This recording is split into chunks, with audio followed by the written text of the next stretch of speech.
रोशन सूरज हम मेरा नाम है सुहाना। अब मैं क्लास में मेरी दो टीचर को छोड़ इकबाल के हैं हम शाही हम 20 फरवरी को हमारा रिजल्ट है। अब मेरा नाम है अब्दुल्ला।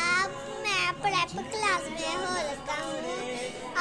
अब मैं अपनी टीचर को छोड़ती है के बहते धारे। मैं बहुत खुश। मेरा नाम है मतिहा। मैं अपनी टीचर को छोड़ने के लिए बहुत उदास हूँ। 20 फरवरी तो मेरा रिजल्ट है।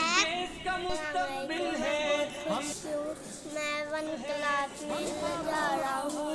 मेरे पेपर बहुत अच्छे हुए हैं। मेरा नाम मलाया है। मैं नर्सरी क्लास में पढ़ती हूँ। मुझे बहुत प्यार करती है। मेरा नाम मोइज़ है।